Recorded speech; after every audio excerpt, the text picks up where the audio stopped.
Hello, I'm Waddles. Happy holidays. Welcome to List Week. This is the first official kickoff video for the List Week event. Almost every day this week I have a cool, fun list video planned for you guys. Hopefully these videos will help you out or entertain you.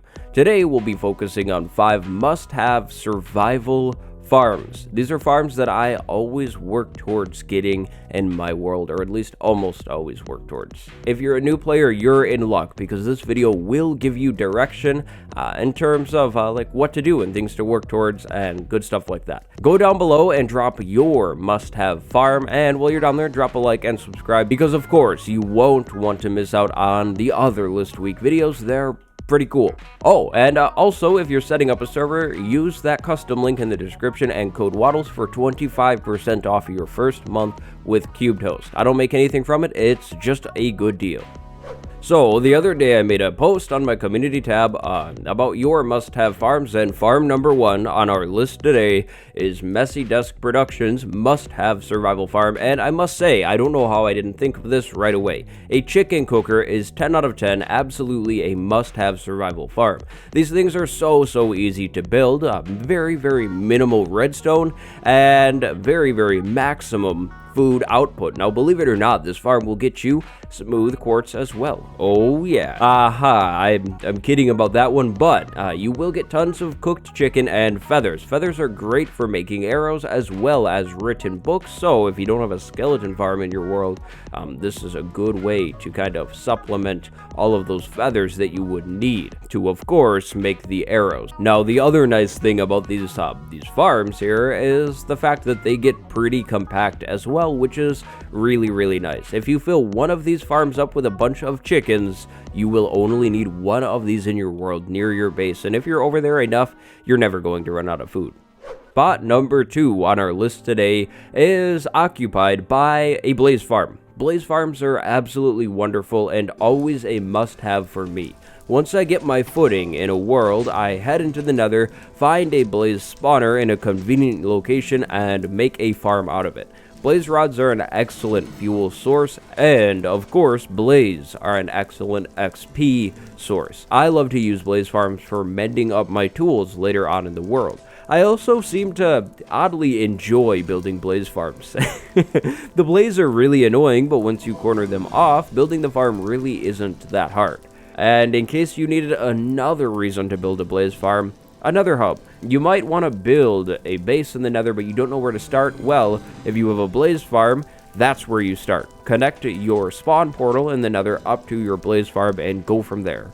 Spot number 3 on our list today is another fan spot. Thank you, John Last, for this idea. A villager breeder. Villager breeders are definitely an amazing thing to have in your world. Now, there are tons and tons of ways to build these breeders, fancy and simple, compact and not compact, but the point is a villager breeder. Why would you want one of these? Well, I can answer that question with one word: mending. Oh yeah, you will absolutely want your hands on a mending set of armor and tools because then you're pretty much just the god of your world.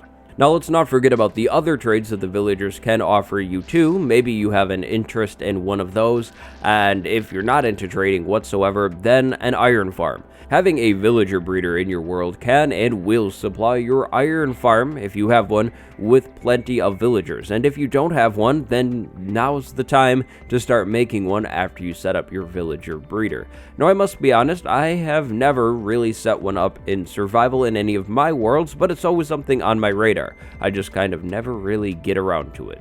You know, I don't know why I don't see more people using this one, but number 4 on our list is a very simple crusher farm. I'll explain how it's built first. It's a 1-block area, 2 blocks high. There's water on this bottom block, a hopper beneath it going into a chest, and then either a fence or a wall above it to stop the mobs inside of it from bombing around too much. This farm is amazing because you can put any mob into it. If you have lots of pigs around your base, use pigs. If you have sheep, do that. Or if you do have cows, use the cows. The cows are my favorite.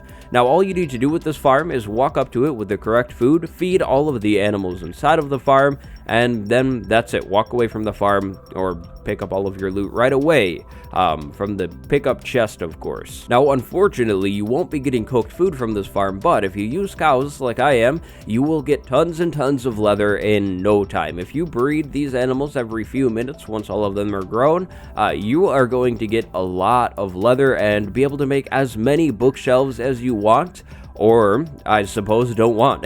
If you didn't want bookshelves, then this is the thing for you, because you don't have to craft bookshelves. The only downside is the fact that you will need to cook up your food on your own, but it's really not a big deal, especially if you have something like a blaze farm in your world, or, any kind of, ample fuel sources. And our final spot on the list is occupied by a total 1.14 thing.